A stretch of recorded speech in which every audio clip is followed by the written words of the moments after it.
All right, so I know a young lady that was really good in tennis, and she should have been good in tennis because she practiced about 4 hours a day, 6 days a week, sometimes seven. But that practice from 10 years old to 17-year-olds actually got her a full ride scholarship to a D1 college. And through that scholarship, she was able, as a first-generation college student, land a 8-month internship that paid her about $3,000 a month. So she graduated college debt-free with $10,000 in the bank at the age of 21. Now, unfortunately for that young lady, a few years later, she found herself in $50,000 of debt. That's me. I was the one. No job, no health care, and a 1-year-old in the house, and a brand new home, okay? Now, thank goodness that I paid that all 50 grand of that debt off in 2 years, started a business where I have spoken to over 80,000 students around the world, as well as spoke to employees at for their financial wellness at Fortune 500 companies. But what this tells you is that it could have went a different way. I could have easily been in that debt for decades. I know a lot of people that graduated with me, they are still in student loan debt and still fighting it. So I wanted to talk a little bit about basically what I have done over the last 10 years. And from what I have done, speaking at the New York Times, speaking on behalf of the Department of Education, colleges, middle schools, high schools, and just taking what I've learned and just talk about how financial literacy in K through 12, higher education, corporate America, and society as a whole can lead to success.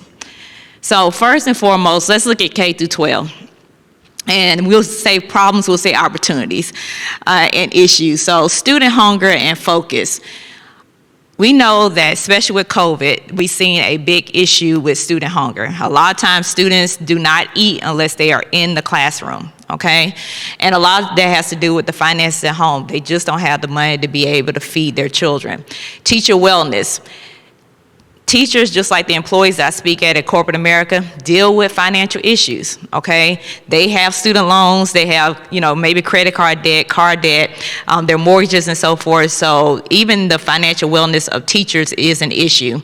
And of course, it's a shrinking profession. Even before COVID and all the stress that came from having to, do Zoom with a kindergartner and things like that, it was a shrinking profession because of student loan debt. Student loan debt was growing, and while it was growing, their incomes and their salaries were not. And so trying to convince someone to, come out of with all that debt and then go into, I'm out in North Carolina, they have one of the lowest beginning salaries for teachers, so being able to convince them to come work is very hard. Lack of college preparation, this has to do with the students, of course. And it's not because of the academics that you all are teaching them, it's about everything else once they step onto a campus. To understand, especially if you're a first-generation college student. My mother dropped me off at South Carolina State and said, if you got any questions, ask one of these people on this campus. And she left and was 3 hours up the road.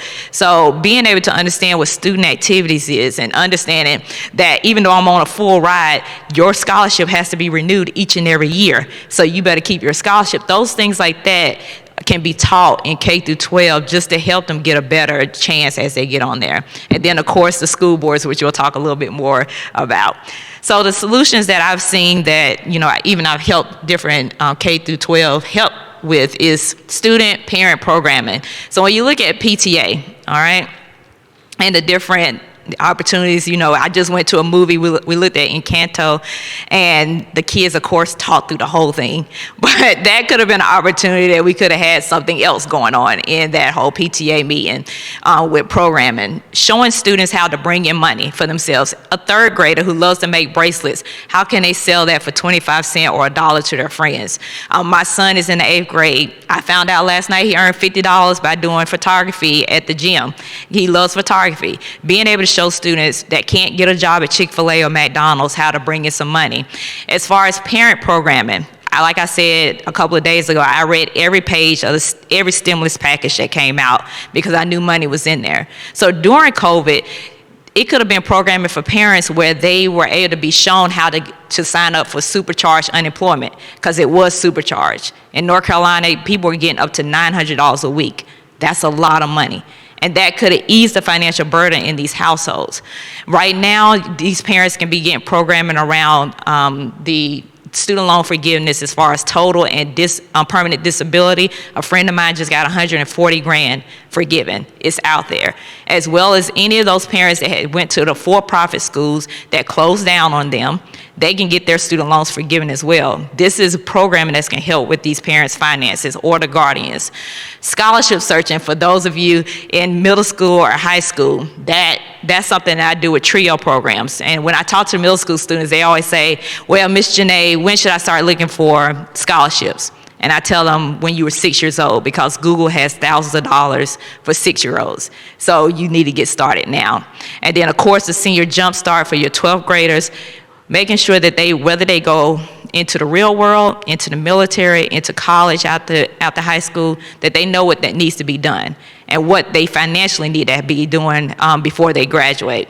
Of course, with teachers, the financial wellness workshops, like I said, just like any employee at a Fortune 500 company, teachers worry about money. Okay, a lot of times teachers around the country have to take on multiple jobs because they're not getting paid enough. When they're having to do that, how can they focus on young people at school, whether it's kindergarten or 12th grade? They can't. And so being able to show how to use the money that they have, be able to grow it, and be able to financially live the life that they want to live is very important. For the administrators, relevant professional development. We already talked about financial wellness for teachers, but being able to show them, I can't tell you how many teachers do not have a LinkedIn profile. You got to have a LinkedIn profile, okay?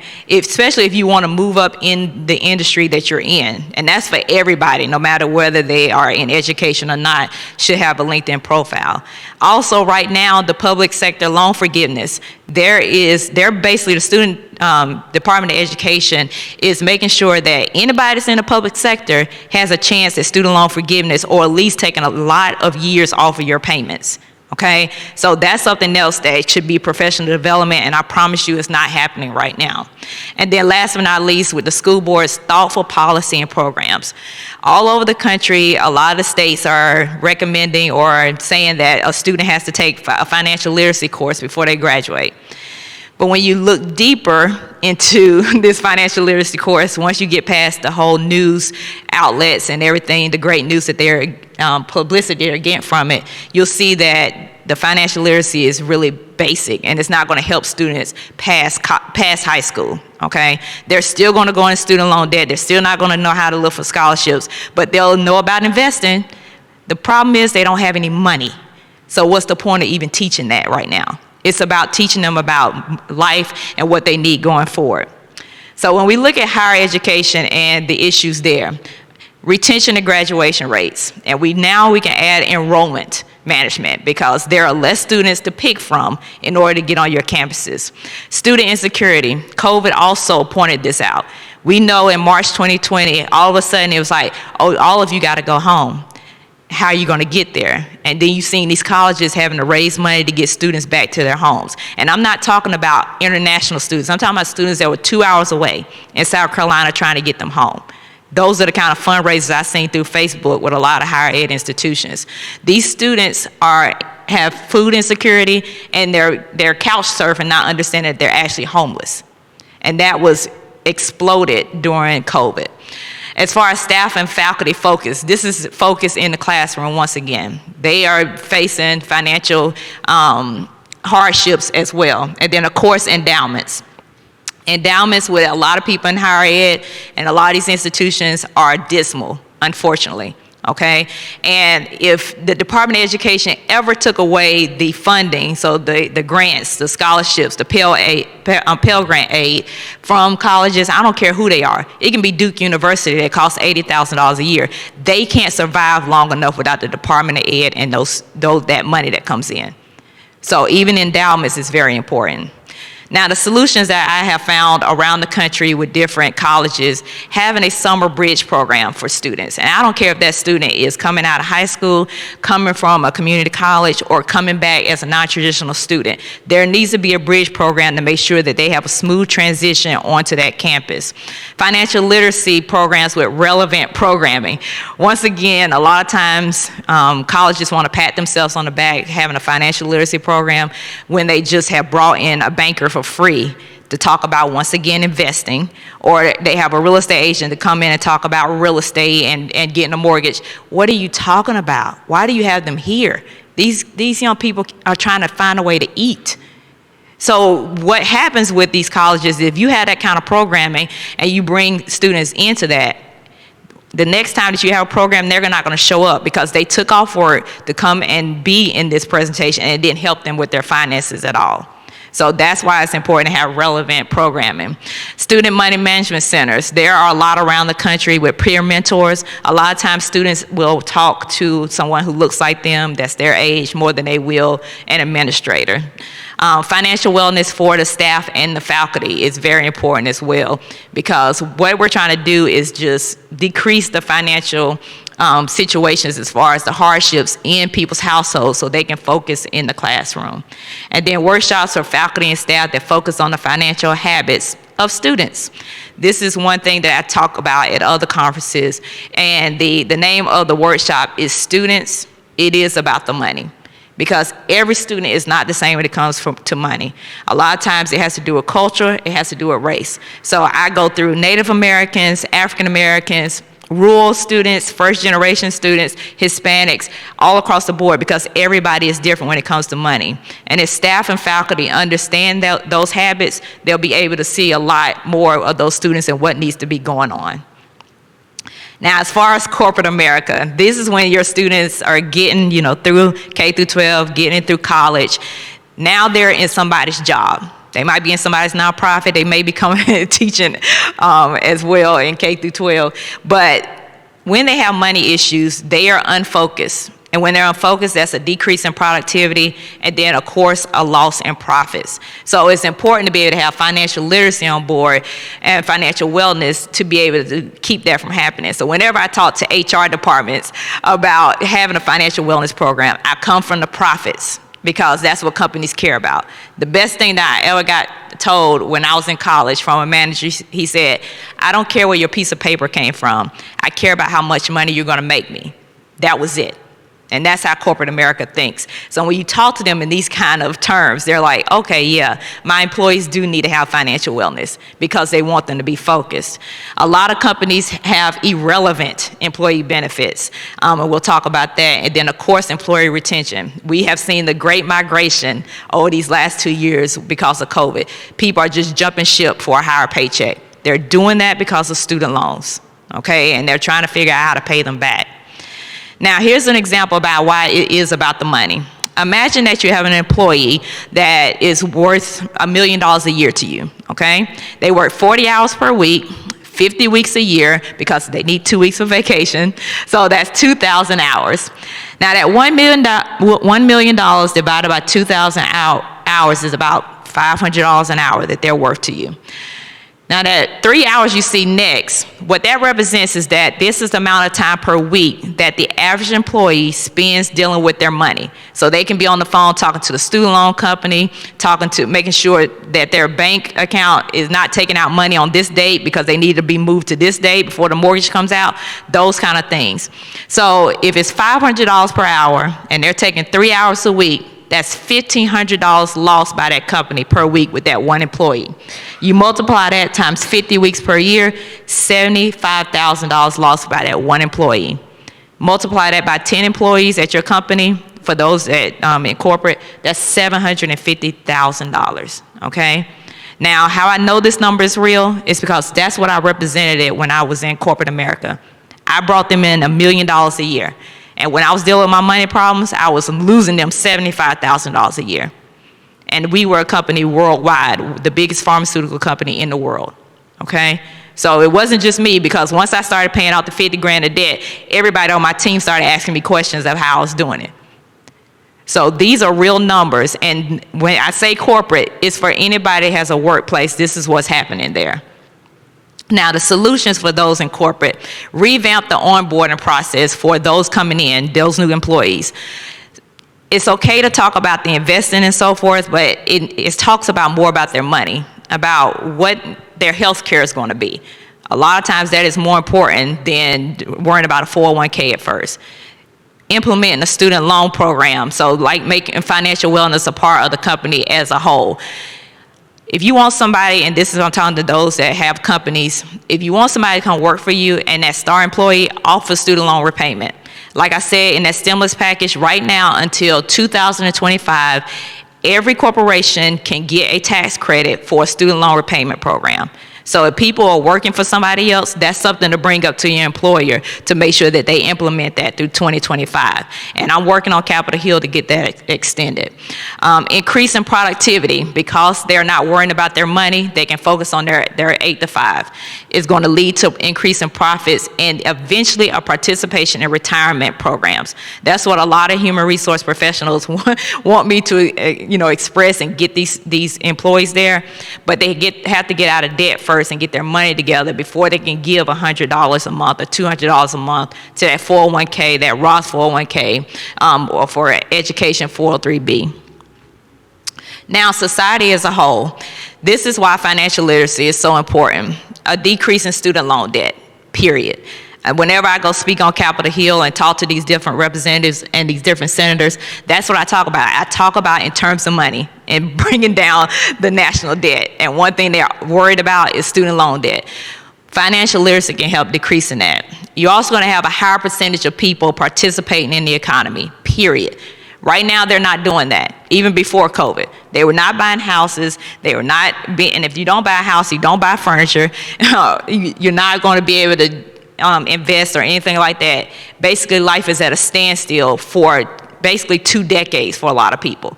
A lot of people that I graduated with are still not first-time home buyers. That is something real, okay? And they have great jobs. It's not like they don't have good jobs. They just have too much student loan debt. All right.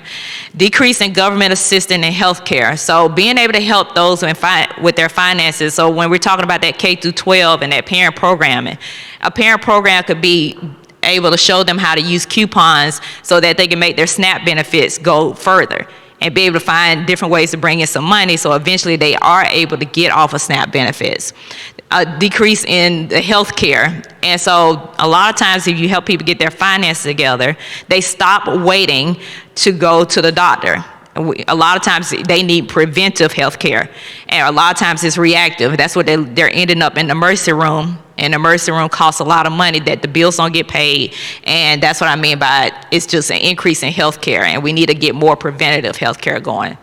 An increase in tax base. This is how I get local officials on board, okay? If you get people to handle with their money, guess what? They move into another tax bracket, which means more money for the city government, the state government, the federal government that they can use to, push out to those companies that they're trying to get into the city, like an Amazon and so forth. And then last but not least, a decrease in poverty rates, which is very important to me. When we're talking about helping the young people that you all see in K through 12 and their families, that's what happens, a decrease in poverty rates, all right? So, it didn't go through, there we go. And it might be stuck, but I think that is the last slide right there. So any questions, that is my website as well as my blog, my email, and then my social media as well. The Debt Sucks University book is for middle school through college students, and the Money Attractor is for people who pay bills, so the adults. That's how I explain the Money Attractor, but I'll be glad to take any questions that you all may have right now.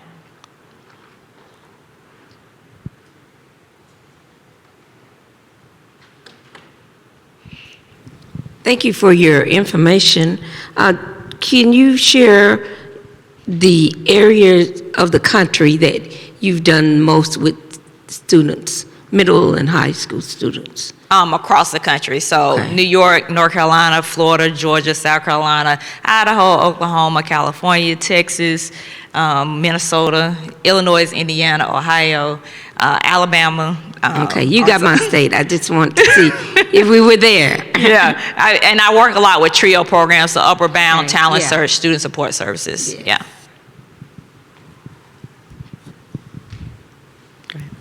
Hi, Jeanette. Great information. Would you care to come on my podcast and share this with other people in my community? Oh yeah, definitely. All right, Definitely, I'll we reach can out to you. connect. Though. Okay, great. Thanks. Awesome. Any other questions? And I will say this too with the professional development, because I think his name was Dr. Drew the other day, and he was talking about how 100 bills are coming down from the government that he doesn't have time for. That's another thing for professional development. There are teachers who follow politics in these schools. Give that as an opportunity for them to actually do some professional development around what's going on in the federal government, what's going on around state government and local government. What it is that I feel that K through 12 and higher education, the advocacy is not there. I was on a small business policy task force for a year during COVID, and we came up with actual policy, and because of that, half of it got passed in North Carolina.